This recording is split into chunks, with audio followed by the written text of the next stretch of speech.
Bonjour les deuxièmes. Maintenant, on va discuter un petit peu les figures en trois dimensions. Quelle est la différence entre deux dimensions et trois dimensions? En deux dimensions, c'est quelque chose que tu peux le dessiner sur papier, mais en trois dimensions, c'est quelque chose que tu peux voir avec tes yeux en espace, comme des boîtes de Kleenex, comme n'importe quelle chose, comme un livre. Donc, toutes ces choses-là, on l'appelle trois dimensions. Donc, la première figure qu'on va la voir, c'est les prismes. Si vous regardez, un prisme est une figure géométrique à trois dimensions dont les extrémités sont des faces planes et identiques et les faces latérales sont des rectangles. Donc, on a besoin de savoir chaque petite chose ici, quelles sont les faces latérales et quelles sont les extrémités. Donc, si je veux regarder un petit peu cette figure-là, qui est le prisme rectangulaire, il y a deux rectangles qui sont avec une couleur violet. Donc, je vais chercher la couleur violet et je vais essayer de le colorer comme ça. Et ça, c'est les deux rectangles qui sont avec des couleurs violet. Donc, on les appelle des extrémités. Sont des rectangles et ils sont identiques, ils sont les mêmes dimensions. Ok, maintenant, j'enlève ces deux-là et je m'en vais aux d'autres faces qui s'appellent faces latérales, qui sont des rectangles mais en vert. Donc, on va chercher la couleur vert pour vous montrer où sont ces couleurs. Donc, je ne vois pas les couleurs vert ici, mais je peux prendre ça. Donc, les couleurs vertes, c'est ça et ça. Donc, ce sont les deux faces qu'on appelle des faces latérales. Maintenant, il nous reste deux autres. Et comme ça, on couvre les 6 faces, parce qu'il y a 6 faces. Donc, j'efface les verts et on commence ceux qui sont un petit peu avec rouge ou saumon, donc orange même, donc je vais choisir l'orange. Tout cet espace-là, en avant et en arrière, en bas, ce qui est en haut et en bas, ce sont des faces qui sont identiques toujours, mais qu'on appelle des faces latérales. Donc, si je regarde maintenant combien de faces j'ai, si on regarde ici, je trouve que j'ai 1, 2, 3, 4, 5 et 6. Et ça, c'est vrai. Donc, en avant et en arrière, ça c'est 1 et 2. Après ça, ceux qui sont à côté, gauche et droite, 3 et 4. Donc, 3 et 4. Puis 5 et 6, ce sont ceux qui sont en haut, ça c'est le 5. En bas, c'est le 6. Donc, il y a 6 faces. Mais le 1 et 2 sont identiques ou congruents, qu'on l'appelle.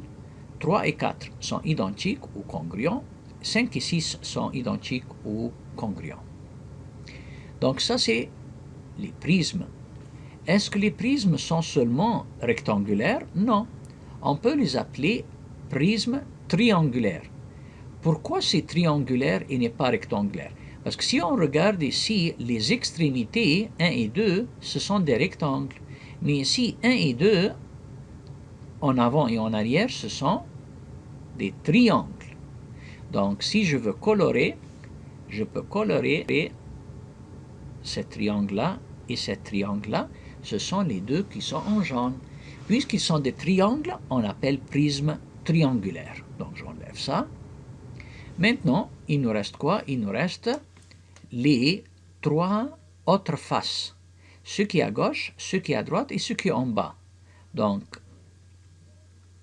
j'appelle ça numéro 3, numéro 4, numéro 5. Donc, à gauche, c'est 3.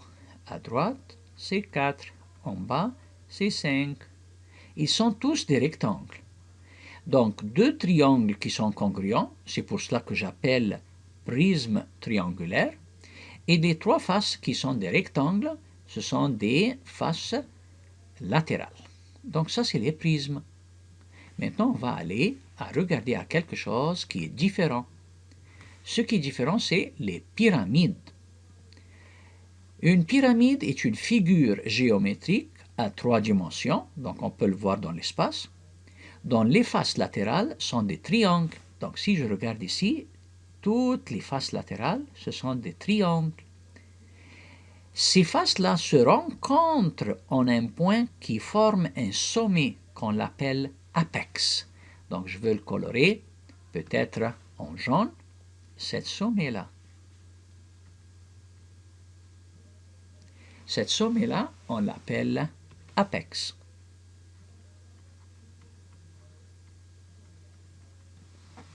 Donc, toutes les faces se rencontrent.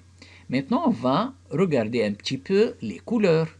Il y a 2 triangles qui sont en rouge. Donc, quels sont ces triangles qui sont en rouge? On peut les colorer. Donc, ce triangle-là en avant et ce qui est en arrière. Les deux, ce sont des triangles rouges. J'efface ça et on voit ceux qui sont en jaune. En jaune, ce sont ceux qui sont à côté. Donc, ce triangle-là et ce triangle-là, ce sont en jaune. Puis après ça, la base qui est en bleu. Donc, si je regarde où est le bleu, c'est cette base qui est en bleu. Donc, il y a combien de faces? Si je compte bien, je trouve qu'il y a la base, 1, puis 2 triangles, 2 et 3, puis 2 autres triangles, 4 et 5. Donc, il y a 5 faces. Mais on n'oublie pas que tous les 4 côtés ou les 4 triangles se rencontrent dans un point qui s'appelle apex. On appelle le pyramide à base rectangulaire. Pourquoi à base rectangulaire? Parce que la base est ici, c'est un rectangle. Maintenant, si je regarde une autre pyramide, je peux trouver que la base en bas, c'est quoi? C'est un triangle. Puisque la base est un triangle et les autres faces sont des triangles, donc on l'appelle pyramide à base triangulaire. Donc si je compte maintenant tous les faces, je peux les nommer de cette façon. Donc avec du couleur un petit peu brun. Donc 1, 2, 3 et 4. Je peux colorer la base qui est 4 peut-être, puis les 3 autres côtés, c'est 1 et 2 et 3. Ce sont des faces latérales. Donc, comme vous voyez ici, la différence entre pyramide et prisme est claire. Que les prismes, on n'a pas un apex. Il n'y a pas un apex. Les faces ne se rencontrent pas. Ils sont toujours parallèles à l'un les autres. Mais dans le cas des pyramides, ils se rencontrent dans un point qui s'appelle apex. Et ça, c'est la différence entre pyramide et prisme. J'espère que vous avez bien compris la leçon. Merci pour votre attention.